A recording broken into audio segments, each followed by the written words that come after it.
জঘন্য আচরণ। শত শত বছরের নির্মিত একটা মসজিদকে ভেঙে মন্দির করলো, সেখানে আর লোকই যায় না। এটা কেন করলেন? রাহুল গান্ধী বললেন উনি তো হিন্দুই না, মোদি হিন্দু না, মোদির দল বিজেপি হিন্দু না।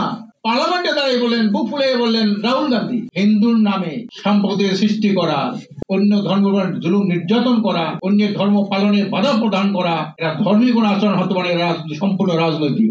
ধর্মকে যারা রাজনৈতিক হিসেবে ব্যবহার করে তারা এইসব কর্মকাণ্ড করে। আজকে হিন্দু বৌদ্ধ খ্রিস্টান ঐক্যজোট, ঐক্যজোট।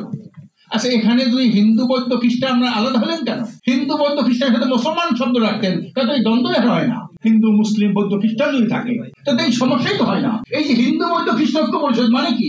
এটা কেন করলেন আপনারা? কার ইঙ্গিতে করলেন? কেন করলেন? এর মধ্যে মুসলমান রাখতেন। মুসলিম সংখ্যা যদি সংখ্যা দিক থেকে হয়, মুসলিম ছাড়া, তাদের মতামত ছাড়া একটা সাম্প্রদায়িক সম্পর্ক হয়?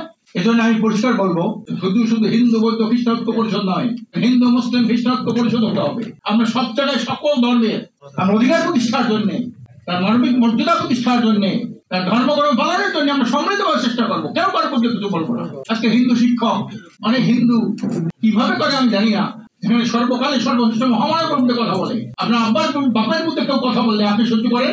আজকে কোন ধরনের ফেসবুক স্ট্যাটাস দেয়, কোন ধরনের বক্তব্য করে, এটা করে। যে লোকটা বাংলাদেশে বসে বললেন কোরআন শরীফকে পরিবর্তন করা দরকার, এই তাসলিম আলাইহিসসালামকে ভারত আশ্রয় দিয়ে রাখতেছে কেন বলেন?